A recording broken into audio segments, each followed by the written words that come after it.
I went from living like monks, living out back of the trunk, to pockets of fat with the mumps, pockets of fat like the clubs. Now I am living like Trump, now I am living like Trump. Mimosas and mimosas, mimosas, samosa, mimosa, samosa, the Morris Costa Nostra. Pulling up in Testarossa, recharging the debt, discharging the debt, discharging the debt, recharging the jet.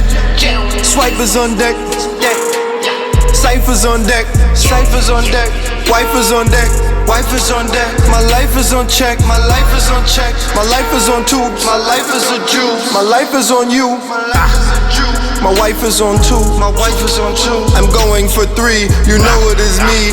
Bread is the pillar, the jet is my pillar, the fez is the killer, the bread is gorilla, the flow is Godzilla, the lizard a beast.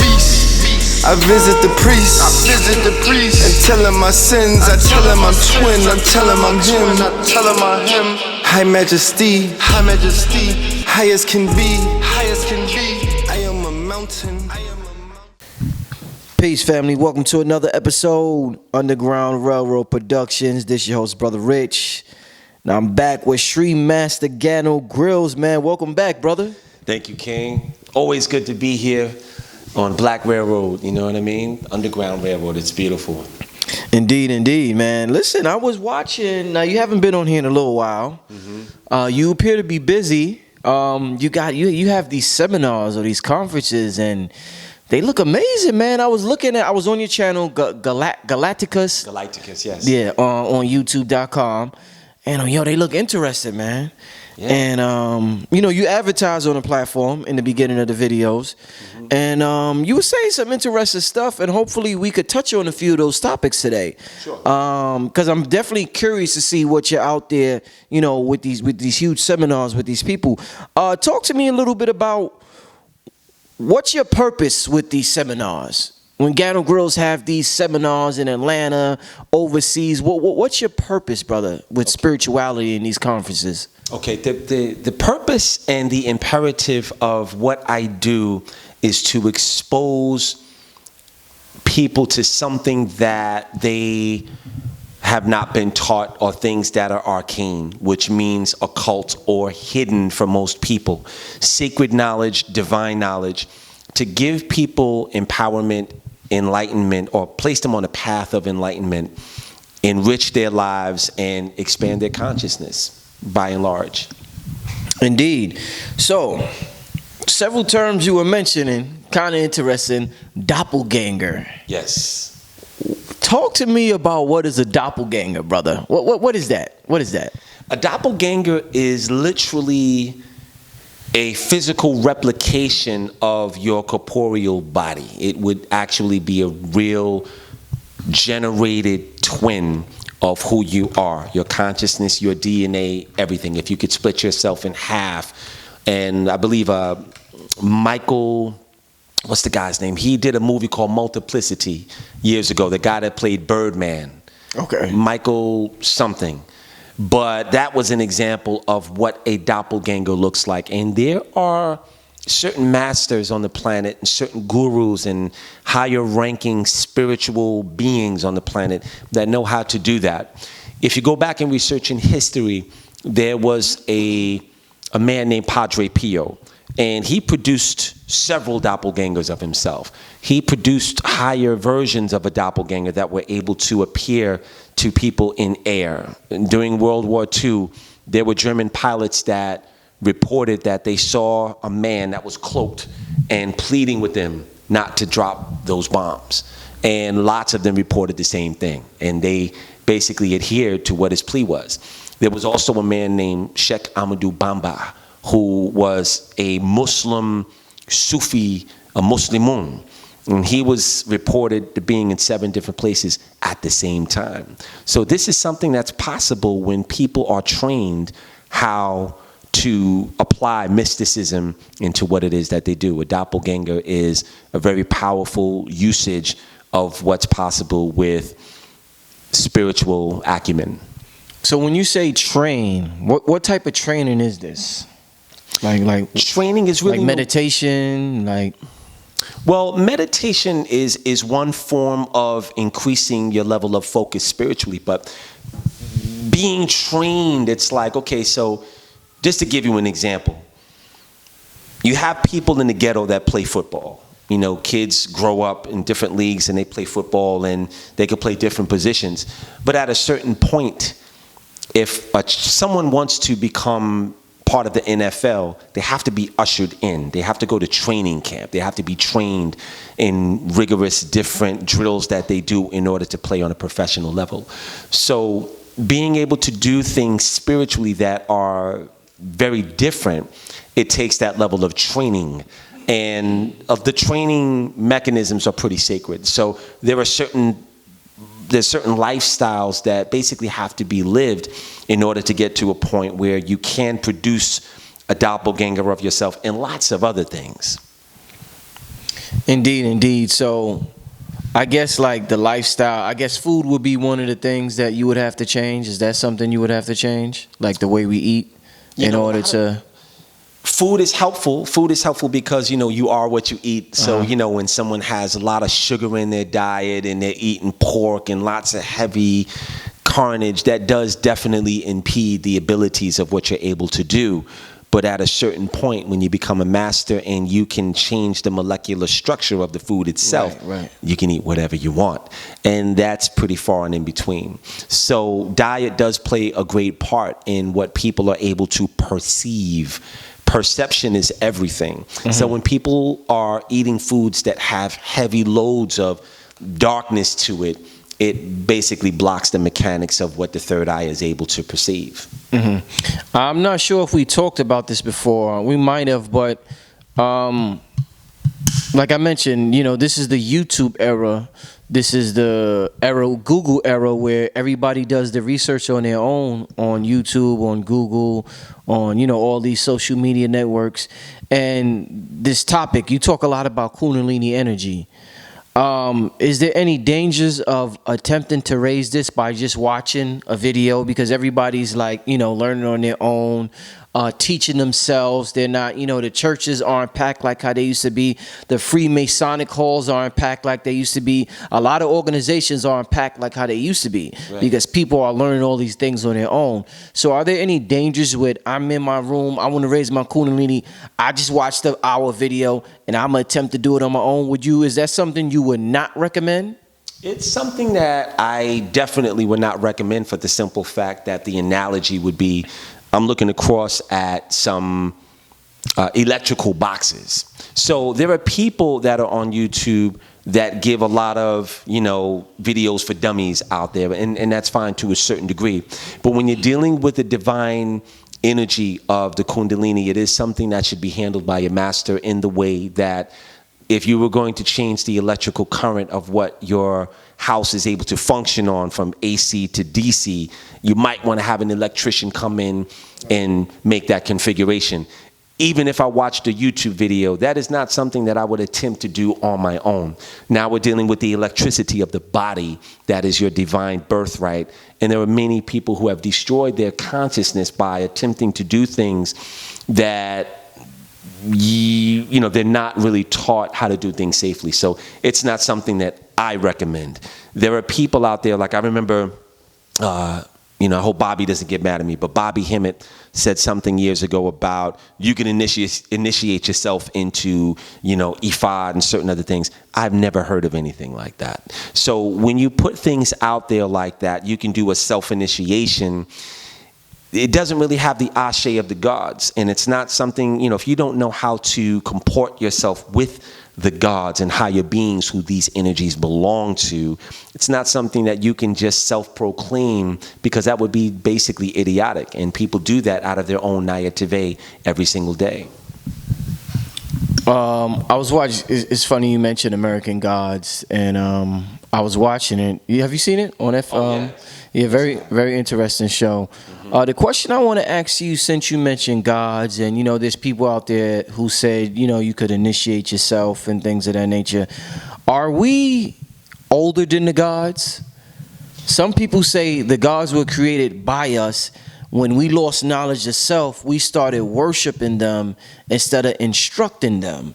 So, you know, in a movie they had like the god of Easter. They had all these gods that were losing power because they were no longer being worshipped, and the people forgot, like, you know, there was new gods being born at that time, like the internet, the web, and things, the television, social media. Talk to me about gods and our soul, our primordial soul, and is it older than these gods that we have in these systems such as Ifa, Christianity, Islam, Buddhism, all these religions? Okay, that's a really deep question, and the way that I would approach that would be to say, now let's say we're dealing with the template of American gods, which is, it's a fictitious account, but it does have a lot of truth in it. And the human consciousness is nowhere near the age of the gods. The gods are, but then again, it depends on the pantheon that you're talking about, because gods is a generality, but there are different kinds of gods. There are ultra gods that are older than eternity itself. And then there are younger gods that might be the Orisha, that aren't as old as some of maybe the Kemetic gods or the Neteru. So with that being said, there are complex thought forms that have been created, and I don't want to call any names, but let's just say people go to church and worship these complex thought forms that have been created as a mechanism for people to usurp, take that energy and use it for their own. These complex thought forms are being prayed to, and that is something that's been generated malefically. They're not real. So when you look at a movie or a TV show like American Gods, and it talked about the Mexican Jesus and this kind of Jesus, those are all created by humans who've been taught that Jesus Christ, Jesus the Messiah, Jesus of Nazareth, Jesus of, or all of these different kinds of Christoses are real beings. And they become real because they have been prayed to so much.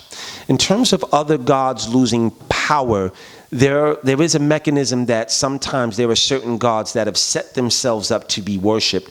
And when that worship begins to fall away, that's not the only thing that could make them lose power. That's a mythos. Gods have, or certain gods have, an energy source of their own, and they're able to sustain themselves. They don't need to be worshipped. The gods that are worshipped are known, but there are lots of gods that humans have never even been taught about. Even in our antiquity, when we had 1.4 million volumes worth of information, divine edicts, and papyrus in the pyramids of the School of Alexandria. Even the Vatican doesn't have that information. So there are many different kinds of exalted beings in the universe. God is a blank, it's a broad stroke that describes a specificity of one kind of God. It doesn't tell you what kind of God that is. Indeed, indeed. In terms of church, one thing I heard you mention in your seminars, it was either you or a female was talking about speaking in tongues in church. Now, this is something that everybody has always been curious about.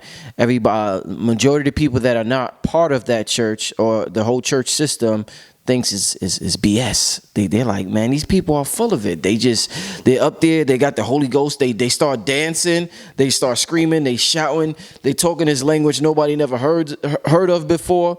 What's going on when people say they're speaking in tongues? Is something really spiritual happening, or is this just a figment of something they created in their imagination to get them closer to God? What's going on at that point?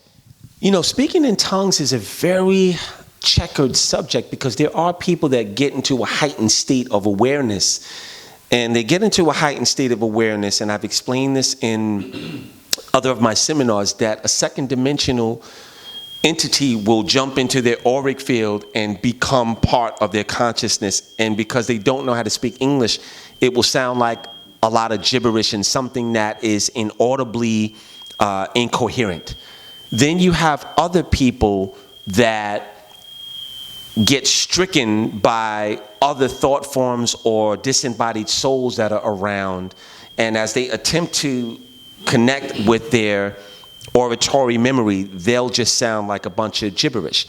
So there are people, when they're in heightened states, they'll do lots of things like they'll pass out, they'll purge, they'll dance, they'll sweat profusely. Speaking in tongues is something that a lot of people do because they want to fit in. I actually saw Tyler Perry give T.D. Jakes $1 million check.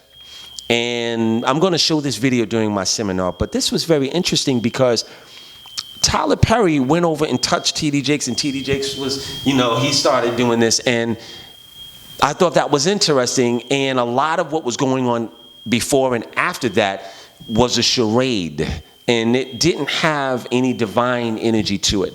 So when someone speaks in tongues, this is the question that I would ask for people who wonder what that phenomena is really about. Speaking in tongues would really be one voice that speaks and everyone understands in their own language. That is the true interpretation of speaking in tongues. Speaking in tongues is nowhere really written in the New Testament or the Old Testament. It is something that has been grafted, and it doesn't really have much value. I also have had people that I've touched and they began to speak in tongues. A lot of times also what that happens is, for certain people, their soul will go back into a past lifetime and speak a language. There are thousands of languages that have been spoken on this planet, but the halabashata and that thing like that, there's a certain similarity that a lot of Christians use. I'll just say that I would ask them, well, what language is that?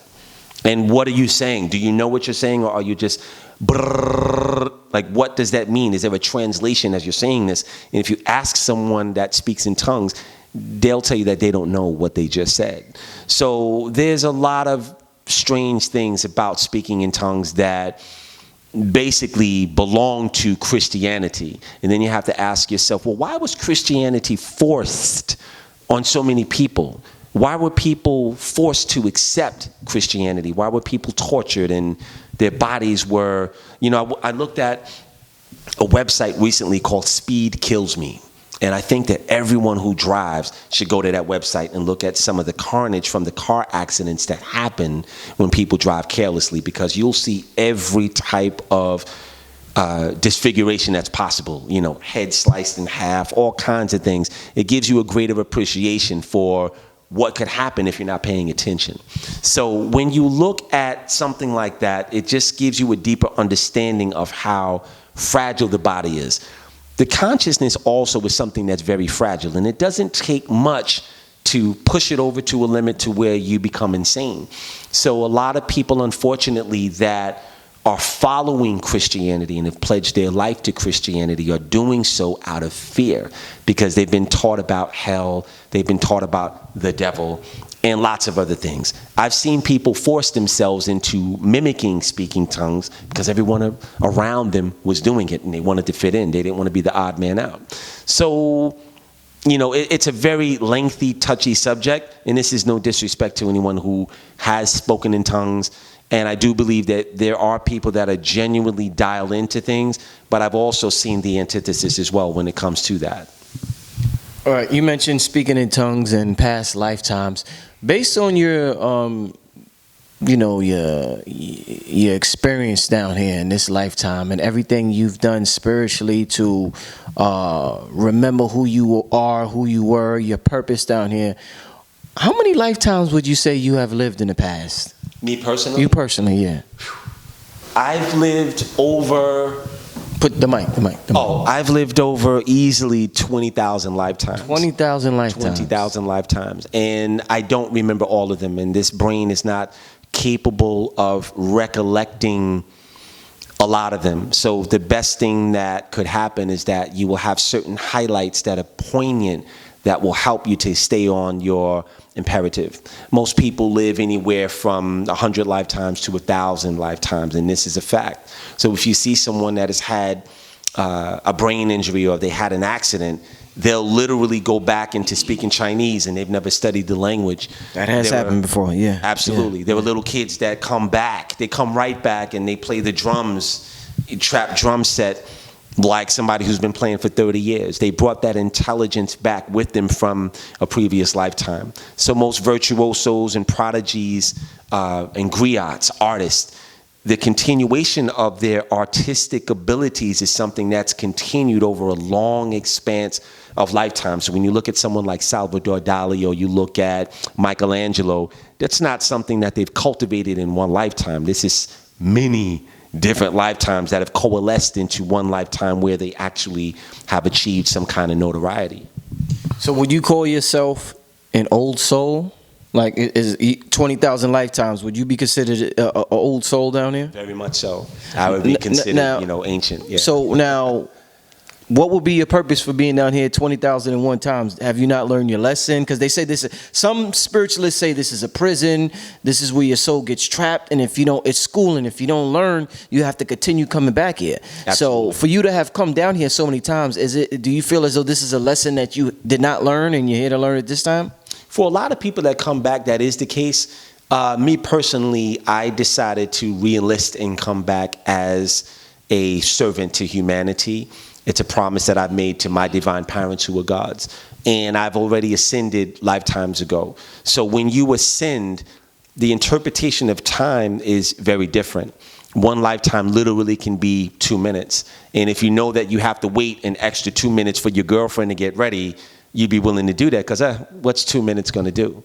So the perception of time is very different for everyone depending on how you use it. Some people are very long in the tooth, long-winded, and they're very slow and slothy, and they perceive time very different from someone who does a lot in a small allotment of time. So it really depends on how old your soul is that governs the purpose of why you're here again. And there's lots of people that are on the planet now that know that this is their last lifetime, and they have an urgency about them that they need to evolve, and they need to extricate any karma that they have so that they can get out of here and get back to where they belong and take their position where it once was before they started incarnating as a human. I've heard certain speakers say in the past that what we loosely call the black race is a group of souls that are extremely old that had to undergo an alchemical process down here, and that's why for the last whatever amount of years, like, you would say, damn, why is this like this is crazy what happens to black people, like over and day in out, video footage and this and that. So the speakers say, I've heard people say that, what we've undergone, slavery, Jim Crow, crack cocaine, the list goes on, is a process we have to undergo to become a new entity. What can you tell me about that? Well, the process of becoming that entity it happens under great duress, under great pressure, under great tribulation. So the black race, from what I feel, I'm not going to base this on anything else except my personal feeling in being a black man, is that we have many different endowments that other races don't have, other ethnicities don't have. We've been given certain divine edicts and certain things. We also have a certain amount of things that we need to work through in order to get beyond where we are now. A lot of that is the pain and suffering of things that we've dealt with in the past. I have somebody that I know that, he's a friend of mine, and I've been inviting him to come to my seminars for a long time. And he whipped out a chain of Ma'at, and he's a follower of Baba Heru, and he doesn't see anything outside of Kemet, and he's never been to Kemet. And he literally took this, and he looked at me, he said, "This is what I follow. I'm loyal to the soil, and all that stuff you be talking about, like I'm not trying to hear it." And I looked at him and I said, "Okay, I just wanted to invite you to, so his scope is very limited."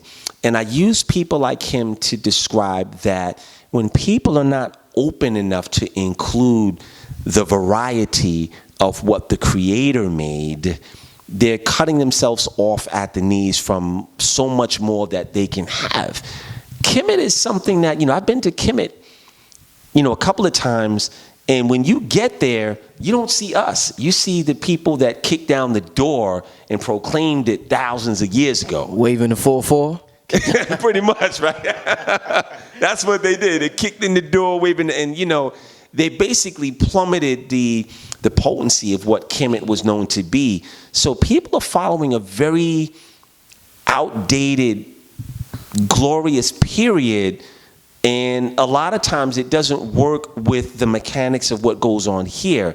So when people are not able, again, okay, so if you're living in a cave, somebody comes to you and they bring you a bowl of fruit, and the moles that have been living in the cave all of those eons, they might not they've never seen it before. They don't know what sweetness is. They don't know what color is. They don't really know what sight is.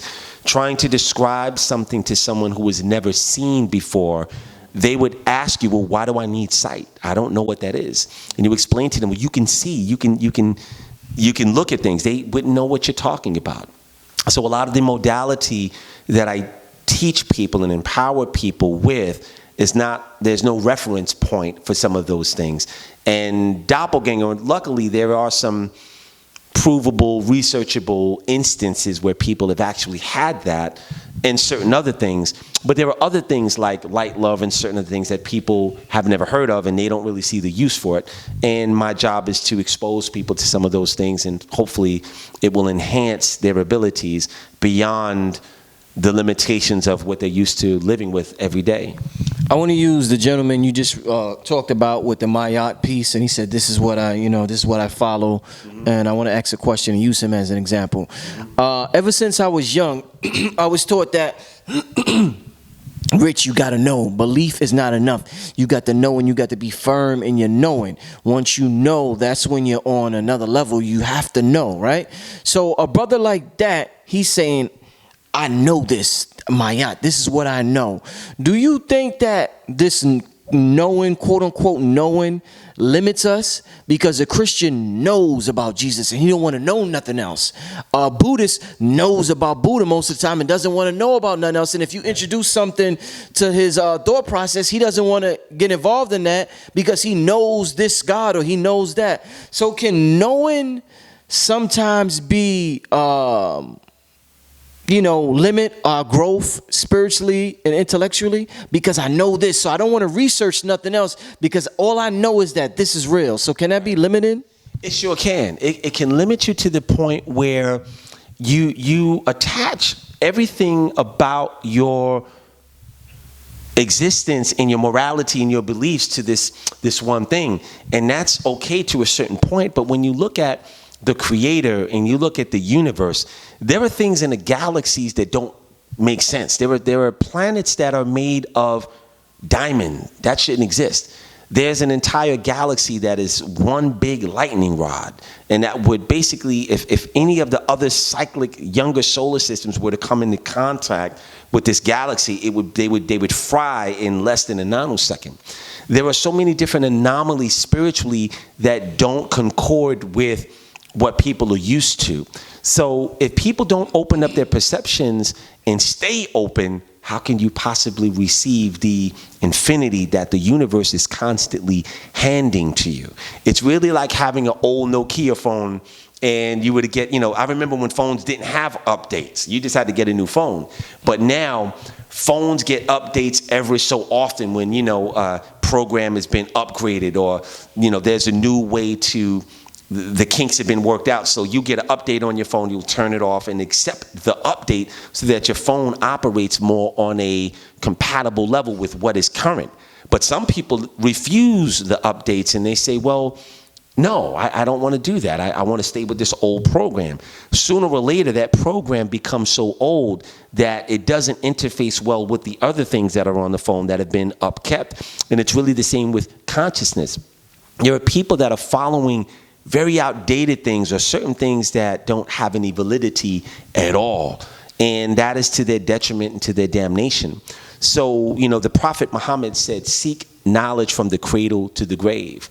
And that's the real thing. So when you are continuously able to receive, your life is forever enriched because of it, because it's always good to evolve. Everything in the universe is supposed to evolve. And when it doesn't evolve, it dies. But even when it dies, it cogitates and then it's reborn into something else. That are Kemetic, Christians, all kinds of people that basically cut themselves off at the knees because they don't want to accept anything new, and that's their prerogative. Do you think it's like discouraging? Because some people may feel as though, you know, the spirits led me to Christianity, or the spirits led me to Kemet, right? So I was trying to find myself, and the spirits led me to Kemet. Then after 10 years of being Kemet, I figure out that there's much more to life. So some people may feel as though the spirits lied to them. So what I want to ask you is that the way the spirit world works, and the spirits or God or angels or whatever we want to call these entities, just because they may tell you what's right for you at that time, but it may not be right for you 5 years from now. Is that how it works? Or is what they tell you at that moment the thing you need to, you know, be into forever? I believe that that's how it works, because, you know, energy always seeks its own level. So at the time of where you are, your consciousness might only be able to perceive Christianity and nothing outside of that. If you're not interfacing, and I don't like to use the term work, but I will this time for lack of a better word. If you're not working to evolve and expand and grow, you're going to stay stagnant, and you might not reach the next level of what comes next. I walked the Deen Allah in the Surat al-Mustaqim for 7 years. I wore a long white robe. I prayed as close to 5 times a day. I didn't always hit the 5-time mark, but I prayed at least 4 times a day, every day. If I was on the train and it was time to make salat, I got off the train. I had a water bottle, and I would clean or make ghusl, wudu, and I would take out my prayer rug and I would do my salat, and people would look at me like I'm crazy. I did that to the best of my ability. I followed all 5 tenets of al-Islam except al-Hajj. I didn't go to Mecca to get the Hajj on my name. However, I got to a point where I evolved beyond the need to be a Muslim man. Now, there might be people that see this and say, oh, astaghfirullah, and all of it, and that's okay. But there are people, it's endless. It never stops. I was able to move beyond that, and I continue my growth. I also was a Christian. There was a time where I prayed to Jesus and I worshiped Jesus. That's not something that I need to do today, because I've grown beyond that. And growth continues even when you're outside of the body. Indeed, that's interesting, man. I respect the fact that, you know, you continue to evolve, because, you know, being that hardcore into Islam for 7 years, a lot of brothers just stay there because it's comfortable. Right. You know, and I guess we're scared of the unknown. Would you say that that's the case? Absolutely. You know, I would say that most people are afraid of the unknown, and I had to have the rug snatched from underneath my feet in order to move forward. I lost my way, and I didn't believe in anything for a long time. And it was because I didn't believe in anything, my perception was wide open. So when I started to see divine things happening, I got back on the horse, and I'm continuously evolving, and that's a beautiful thing. Why do some people... You know, we hear these instances where some people, like, you may say some stuff that sounds outlandish to people. You may say, listen, this entity visited me, or I seen this, or I talked to so-and-so, or I astral traveled here or there, or whatever. Why is it that some people are able to hear things, hear voices, see things, and some people aren't? So the people who aren't just assume that you're a con man. They assume that you're either that or you're crazy. Right. So for those who listen to you and like, it sounds interesting, but none of this shit happens to me. Right. So it's totally unrelatable to me. Talk to those people that just are wondering why none of this happens to them. They don't see 8-foot entities like you or somebody else. Why is that, brother? Well, it's really no different from someone who walks into a gym for the first time. You know, you walk into the gym, you feel strong and you're energetic, and you've been dieting for a while. You get in that gym and you're looking at the people who squat 400 pounds and people who could bench press 250, and you get under there and they make it look so easy. That's what a technician does. If you look at Michael Jordan and you look at, some of the greatest basketball players, you look at Allen Iverson, or you look at what some of these guys are able to do, they make it look fair seemingly, and you might think you can do it until you get the ball in your hand. You realize, I don't have half the coordination that they have. So one of the reasons that, and I'm speaking to anyone who has not had a divine moment or something of noteworthy that's spiritual, it's only because you haven't developed. It's not that you're not capable. Everyone who is in a physical body is capable of achieving the heights of divinity and looking into the divine and interfacing with higher beings who are not human, being able to hear into the spirit world. But it has to be developed. And if it's not developed, then you will forever stay dormant. And it's really no different. Again, you're not going to go to the gym and be able to have the biomechanics of doing things that people have been training for years to learn and treat or teach their body how to do. And that's basically what the template is. I'm going to speak about something else. I've done shows on other platforms. I'm not going to call any names. But, you know, I've done interviews and I've always given the same hope, I hope, to come and grow. And I'll read some of the comments, and my assistant Liz always says, no, you can't feed the trolls. Don't read the comments. So I'll read the comments just to get a sense of how I'm being perceived. And people are like, oh, you pseudo, that Nilla needs to be adjusted. That Zig is crazy. Da-da-da-da-da. And at first, it used to hurt my feelings. But then I realized that they're basically telling the quality of where they are. And everything that you can't perceive is not pseudo. If something happens where you walk into your apartment one day and a being walks through a wall and is glowing, what are you going to do? You don't have any other choice but to accept it. And there are more people that have seen and experienced real things like that than there are people who that can say, that's pseudo, that's not real. So the castigation that occurs when people point the finger, that disallows you from possibly receiving or being able to perceive the same thing yourself when you want to label everything pseudo. The spiritual world and the spiritual sea of what's possible far outnumbers everything that actually is written, that is a recorded fact in all of our libraries put together. And that's how far we are removed from the mysticism of the things we don't know. That's deep, brother. Mm-hmm. Wow, that's very interesting. Yes, sir. Wow. I was watching. I forgot what I was watching on YouTube. I think the gentleman's name is he's a gentleman that channels. I believe his name is Cryon. Have you ever? Yeah. So I was listening to Cryon, and he was saying how since the Earth is going into a new place right now, there's going to be new colors introduced to our dimension. What can you tell me about that? You know, because when you hear new colors, new colors. That's another way of saying new sounds. Mm-hmm. That's because colors are sounds, are this. It's all the same. It's just different frequencies or whatever. Right. What does elaborate on that if you can? What do you mean by new colors? Well, being introduced. We've already seen that. We've seen that happen. I would say about 3 or 4 years ago, there was a very interesting fluorescent pink, like it was like an off fuchsia pink.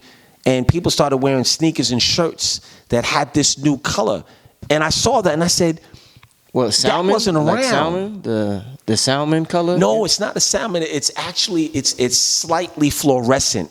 It was a yellow and it was pink. Mm-hmm. These were new colors that were not around prior to that. Right. So the perception of the people who mix colors and are able to make fabric, I started seeing it everywhere, and I said, oh, okay, so the Earth must have moved a little bit outside of its circuitry. Mm-hmm. When that happens, this is what it is. So the planet Earth is a sentient being who actually is a god that took on the form of a planet. And if you look at certain teachings that come from the mystery schools, it was common knowledge that everyone knew that the orb of Gaia or Pachamama or Terra or Ardut, these are all different names for the planet that we inhabit. She is beginning to operate outside of the celestial mechanics of our solar system circuitry to the point where she is moving more towards the center part of the inner galaxy of the Milky Way. And she's going to take all of us with her. Right. So when people do certain practices and they do things with Mother Earth and they give Mother Earth energy, it gives her more of an impetus and it gives her more fuel to be able to eventually break away from being in this. Because we're like on the outer fringes of the Milky Way. There's not a lot of power out here. And it's important for everyone to, as many people as possible, to incorporate their energy and give some energy to Earth so that she can break free from the limitation of being in the third dimension. So a lot of the Gnostic teachings and a lot of the teachings that come from the Zodians and the Essenes and the eunuchs that have basically dedicated their lives to educating people on that, that's what it means. Being able to perceive it automatically will break humans free instantly of their limitations, because being part of the shamanic resonance, which is a very low frequency, it has a perception with it, and it doesn't allow people to readily look into the divine. So we don't see things that are real. We're not able to look up in outer space and see the movement of time. So 1 degree every 7 years is how certain of these planetary bodies move, but most people don't live beyond 70 years. So you're not going to be here long enough to say, wait a minute, there was movement there. The gods are actually moving in the celestial heavens, and we are not able to perceive that because we're so far away from the big show of what's going on. So we have to depend on people who deal with sidereal astrology, and they're able to, or sidereal mysticism, to teach us that there's a lot more going on that affects us than what we perceive. And to speak on this whole color thing, yeah, the more we move outside of the circuitry of how the original gods created this solar system to move around the sun, new things and ideologies are going to be introduced on the regular. I'm going to talk about Wonder Woman. Did you see Wonder Woman? Not yet, not yet. Okay, so good movie? Yeah, okay. It's good. It has a lot to, and I don't want to spoil it for you. We need to have a conversation actually after you see it. But I'm going to do a decoding on it. And one of the things that it shows in there is how humans are influenced by the gods, even unbeknownst to them. So yeah, colors, thoughts, modalities, frequency, all kinds of things are introduced when Earth allows her vibration to heighten. It affects us in a very visceral way.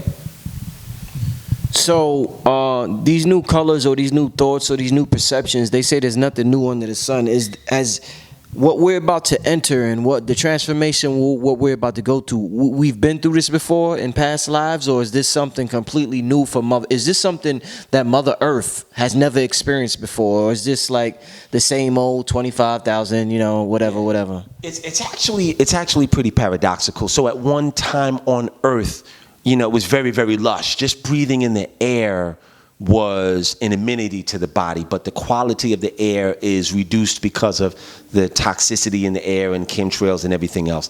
So Earth experienced a very, very lush palatial bed of evolution at one time, but no, in terms of the movement back into the middle of the center of this galaxy, that's never been experienced. And when Earth does finally succeed in breaking away, that's going to be experienced as ascension instantly to people who have been working with Mother Earth. The people who have not been working with ascension, they'll experience the movement as a cataclysm to their consciousness, and they'll die off, and they'll have to either find a new place to incarnate, or they'll just stay in a bardo, which is like a triple stage of darkness, until they can evolve beyond the need to be there. And that's a real thing.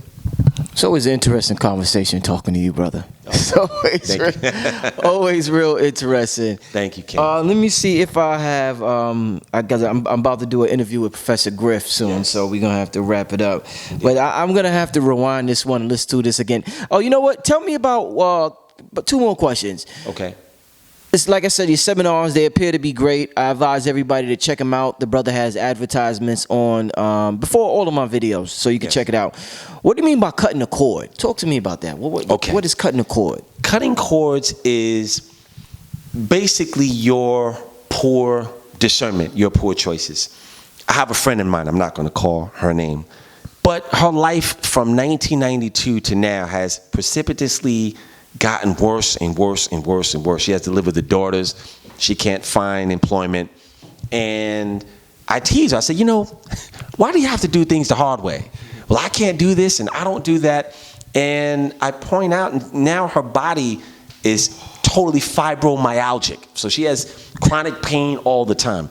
And I said, you know, you created the conditionality of your body being weak. Your body is strong, but now it's weak because you have uttered from your mouth that I don't do this and I don't want to do that. You've made yourself weak. So the chords is an intricate web that people are in the middle of, that they have weaved with every bad decision, disagreement, or foul thought that they have had. And it blocks people from being able to manifest money, to have good relationships, to have proper perception and interface with their ancestors and lots of other things. So when I cut chords, I have something that is an off-world dagger that I came across. And when I place it around people's aura to cut them loose, some people experience intense orgasms. Some people have fallen out and wept. Some people have just blacked out. I've seen pretty much any and every variation of a sensory overload that the human body is capable of perpetuating when this off-world object comes into contact with the auric field. The wattage that it has is powerful. Some people don't feel anything, but it cuts people away from the web of energy that blocks them from doing better in life. And it's called cutting chords. And it's something that I do doing all of my seminars. I don't charge for it. And if people just come to the seminar just for that, it's more than worth their time and their fiat. But they'll get a lot more outside of having their chords cut. I definitely appreciate your time, brother. Sri Master Gano Grills, man. Definitely appreciate your time, brother. Always a pleasure. Tell the people, when is it? How can they attend? Contact information. Let them know all of that, brother. Okay. So the Big Picture Seminar is going to be Sunday, July the 23rd at the Omni CNN Hotel in Atlanta, Georgia, 30303. You can look it up on Eventbrite or Galighticus.com, which is spelled Galighticus. Our next and final Big Picture Seminar 4.0 will be in Las Vegas, Nevada. That will be November the 5th. We will have another Kundalini activation November the 4th. And January, I don't know when in January, of 2018, we will be doing the Sequence of Power Seminar. And we also are going to have a trip to Kemet, Galighticus in Kemet. Woo. Yes, and that's going to be in February. So there's lots of things that are coming up that I'm looking forward to. And the contact information, again, is Galighticus.com. The phone number to the office is 212-604-4446. I would ask people that call in, please speak that the people can hear you. A lot of people call and say, and I don't understand that. We can't return the call if you're not speaking clearly. And that's what's happening. On that note, this is Brother Rich, Underground Railroad. I want to thank everybody that's supporting me currently on Patreon. It's very important to keep this independent media going on. That's right. You know, so I could bring brothers on like Sri Master Gano Grills, because you won't hear him in mainstream media. This is some stuff that has been, as he said, the occult that has been hidden. So we are blessed with this opportunity to give y'all this information, and I ask that you support us. In return, we support you. Thank every. Go ahead, brother. Let me jump in, man, and please forgive me for interrupting. But I have to say this because you're very humble about this, and I've heard you say $1. I'm going to say this. I will. Anyone who comes to this seminar in November and as well as July 23rd, anyone who books a ticket, I will donate $10 from each ticket. And all you have to do is put a note. Just put Underground Railroad. That will be is that a good?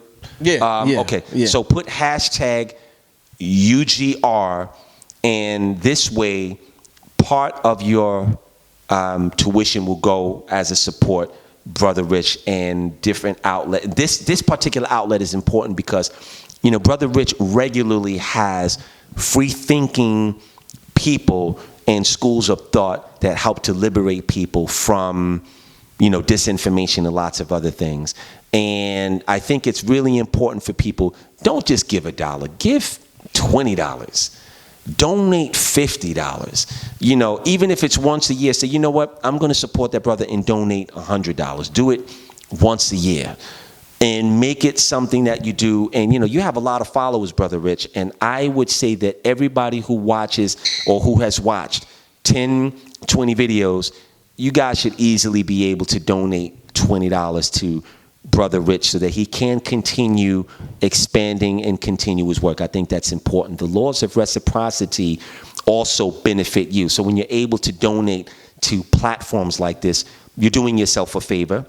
You're also generating good karma because you're assisting in bringing light to people who don't have any. There are people that are in Indiana, Ohio, certain places, and they don't have any conduit to access any of this information except through Underground Railroad, which is why it is called Underground Railroad. So I just wanted to add that, beloved, and you know, I challenge you all to. Well, I definitely appreciate it. You always show support, and like I said, shout out to everybody that's currently supporting. Shout out to everybody that just comes to watch and everybody who's benefited from it. I'm glad that's the whole purpose of this platform.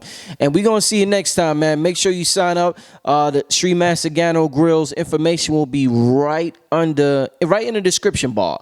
So you could just click on the link. I'm gonna have the Galighticus link. You could click on that, or you could also see the flyers in the beginning of this video for a detailed description of the place, the time, and all that good stuff. But on that note, family, we signing out. We gonna see you next time. Peace. Peace, family. This is Brother Rich from UGR, urging all my viewers and subscribers to help support the channel by donating just $1 to the UGR PayPal account. We appreciate the viewership and support, and we understand the power of $1. If you benefit in any way, shape, or form, we ask that you donate $1, whether it be monthly, bi-monthly, quarterly, or yearly, so that we can build our brand to compete with the NBCs, the MTVs, and the Foxes of the world. I figure since Kanye could ask Mark Zuckerberg for $1 billion, I could ask my subscribers to donate $1 so I could make the best possible content possible. The main objective of this channel is to inspire you to become the greatest version of yourself. So hopefully throughout the years of you watching this program, you have been inspired to become the greatest version of yourself. If you would like to donate, you could go to www.paypal.com.